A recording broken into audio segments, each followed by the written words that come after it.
ዛሬ ኩላሊታችን ችግር ሲኖረው ውጫዊ የሰውነት አካላችን ላይ በቀላሉ ማየት የምንችላቸውን አንዳንድ ምልክቶች እነግራችኋለሁ።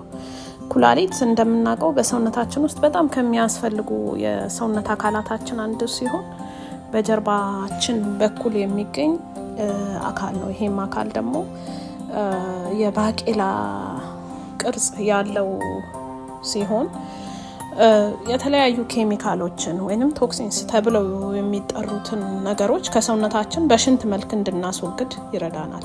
በተጨማሪም ደግሞ ለአጥንታችን ጤንነት፣ ለቀይ ደም ሴሎቻችን ጤንነት እንዲሁም ደግሞ የሰውነታችንን አሲድ እና ቤዝ መጠን ትክክለኛ ሆኖ እንዲቆይ የሚረዳ በጣም አስፈላጊ አካል ነው።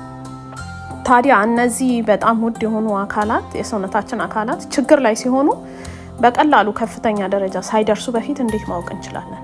በመጀመሪያ ደረጃ የምነግራችሁ የሽንታችንን በማየት እንድንጀምር ነው። ሽንታችን አረፋማ የሆነ ትንንሽ አረፋ ሳይሆን ለምሳሌ ቢራ ላይ ያለውን አረፋ መምሰል ሲጀምር የኩላሊት በሽታ ሊሆን ይችላል። ይሄም ደግሞ አልቡሚን ተብሎ የሚጠራው ንጥረ ነገር ወደ ሽንት ሲገባ ሽንታችን አረፋማ እንዲሆን ሊያደርገው ይችላል።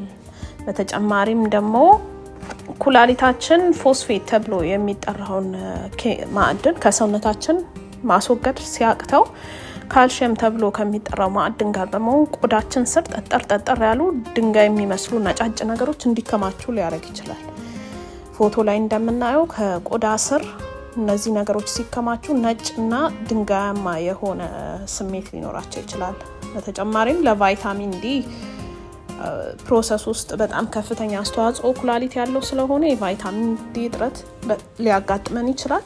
በተጨማሪ ደግሞ በተለይ ዩሬሚያ ተብሎ የሚጠራው ከፍተኛ ደረጃ ላይ መድረስ ሲጀምር ሰውነትን ማሳከክ፣ እግራችንን ካላንቀሳቀስን በስተቀር እረፍት አለመስጠት ወይም ሬስትለስ ሌግ ሲንድረም ተብሎ የሚጠራው በተለይ ይሄ ከአይረን ተብሎ ከሚጠራው ንጥረ ነገር እጥረት ጋር የተያያዘ ስለሆነ በተለይ የኩላሊት በሽታው ክሮኒክ ወይንም ከፍተኛ ደረጃ እየደረሰ ሲመጣ ሊታይ የሚችል ምልክት ነው። በተጨማሪም ደግሞ የጣዕም መቀየር ወይንም ሜታሊክ ቴስት ተብሎ የሚጠራው አንዱ የኩላሊት በሽታ ምልክት ሊሆን ይችላል። በተጨማሪም የምግብ ፍላጎት መቀነስና ሰውነታችን በቀላሉ በመድማት ቆዳችን ስር የደም የመጓጎል አይነት ምልክት ሲኖረው የኩላሊት በሽታ ምልክት ሊሆን ስለሚችል ወደ ሐኪም በመሄድ በመታየት የኩላሊታችንን ጤንነት ማረጋገጥ እንችላለን። አመሰግናለሁ። በቀጣዩ ቪዲዮ እስከምንገናኝ ባይ